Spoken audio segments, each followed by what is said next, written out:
Okay, everyone needs to become self-aware. And sometimes it takes things like narcissistic abuse to trigger that self-awareness to happen, or what some people refer to as a spiritual awakening. People from the past, I think about, when I was younger, just all throughout life, my behaviors as well, and other people's behaviors, and how we handle, how we handle our rejection, how we handle our shame, how we handle things by going from person to person, because we think somebody else is going to fill those voids, make us feel better, fix all those boo-boos. And then after you date someone like a narcissist and they wake you up with their severe abuse, you're like, oh my gosh, this is what I've been doing. And once you recognize the behaviors in yourself, boy, do you recognize it in everybody else. And you're like, oh my gosh. But see, that's where self-awareness comes in. Once you gain self-awareness, you're able to reflect on your own behaviors and go, oh dang, I remember when I did that. I remember when I did A, B, and C. And then now when you see other people engaging in those behaviors, it makes you nauseous. And you think back over your life like, dang, I don't ever want to do that again. I don't ever want to behave like that again. And that's the whole point of becoming self-aware. It's not just narcissists that need to be. Everybody needs to become self-aware. Everyone. Okay? Everyone needs to become self-aware. And sometimes it takes things like narcissistic abuse to trigger that self-awareness to happen, or what some people refer to as a spiritual awakening. But to look at people, to sit back and observe and go, man, you don't see what's going on when you're in it. You can't read the front of the label when you're trapped inside of the bottle. And it's not until you get outside of the bottle and you escape and you get on the other side and you read the label, you're like, oh my gosh. And you look at what's going on inside the bottle, you read the label, and then you look back inside the bottle and you're like, oh my gosh. That, I was in there. I was doing that stuff. And because that self-awareness will tone you down about 1,000 notches real fast. There are so many people in the world who are always trying to knock other people down a peg or two to make themselves feel better. That's what a spiritual awakening will do. That's what self-awareness will do to you. It will knock you down 20 or 30 pegs, not just one or two. It will knock you down all the pegs. And that's the point of becoming self-aware, is to strip you of all of that so that you recognize your behaviors. And then when you engage in a past behavior, you're like, oh my gosh, look what that's old me. You have to break. They're just learned behaviors. What the narcissist engages in, learned behavior. They learned that from their childhood, the same way you learned your behaviors from your childhood. And then as you navigate it through life, you learned skills on how to get your needs met.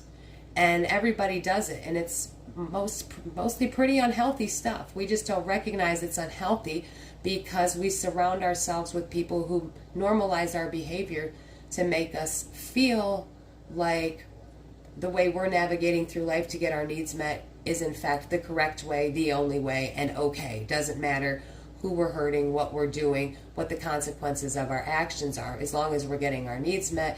And if you're in an environment that normalizes that behavior, that says it's okay to bully someone to get your needs met out of them, if people are normalizing that around you, you're going to continue that behavior.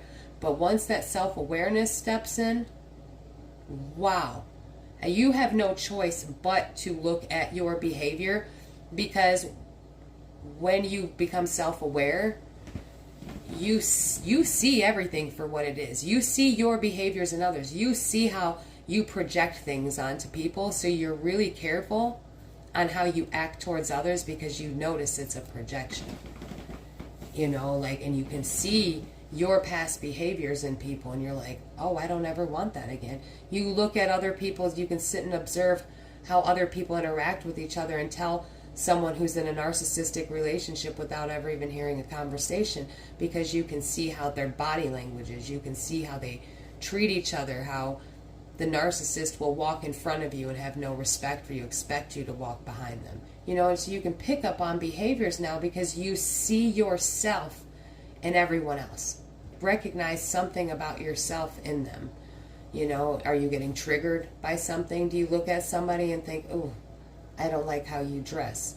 But why? Why do you care how somebody else dresses? There's something about that person that's triggering something inside of you, whether that's something that happened in childhood, but there's something unresolved there, because who cares what anyone wears? Who really, honestly, who cares?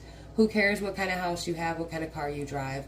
Who cares how much money you have? Who cares any of that? It really doesn't matter, because once you become self-aware, you realize it's all a distraction meant to keep you from becoming self-aware. Because self-awareness, and when people, once you become self-aware and you go into observer mode from active participant mode in life, and anyone goes out of their way to try to hit your self-esteem or knock you down a peg or two, you're like, no, that's not going to work.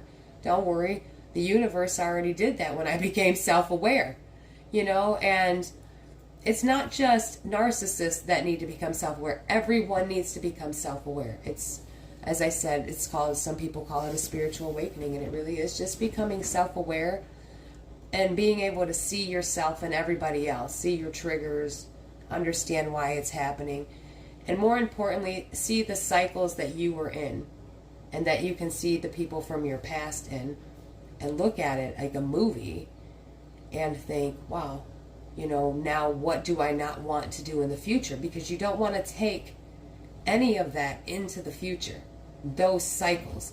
You don't want to go into your future still thinking that everything is going to be like those cycles, understand that they're not, because now you have new skills, now you have new eyes, now you have new awareness. You won't ever end up in relationships like that again with that narcissist, or because it's impossible. Because once you see it, you can't unsee it. And you will be, it's almost like you get rejected from those types of situations now. Narcissists once you become self-aware, a narcissist doesn't like self-aware people. Narcissists want nothing to do with self-aware people, unless they still see you as naive and they don't know that you're self-aware. They don't want anything to do with you, because if you're self-aware, you're going to notice their behavior immediately, and you'll disengage, and you won't entertain it, because you realize now that's not attractive and exactly where that'll end up. A narcissist wants nothing to do with someone who's self-aware. They just don't. If whatever person the narcissist is with after you, it's because that person is not self-aware. They don't recognize what's happening until it's over, until they're in it, just like you, just like me. And that's normal, and that's okay.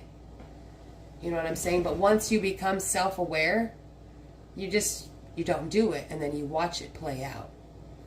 And it's unfortunate, like I said, because once you become self-aware, when a narcissist, triggers you from their abuse to become self-aware or have a spiritual awakening, whatever you call it, you can't unsee things. And it also makes it very difficult to interact with others or go be in another relationship with someone else, because you see things for what they are in everyone. You see yourself in other people.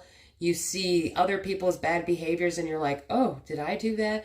You spend so much time analyzing your own behavior once you become self-aware that you're like, well, yeah, I probably shouldn't be with you. I see behaviors in you that are a projection of me that I don't think that'd be a good idea. That looks like a big red flag. When you spot a red flag, you avoid it now, because that's what happens when you become self-aware. You can't even go and get into another relationship, because it feels nearly impossible. Because it's when you become self-aware, once a narcissist triggers your healing process, it's even hard to interact with other people who have not been through that type of trauma or are not on some form of self-awareness or healing journey. It's very just hard to even interact with people, because you are now an observer.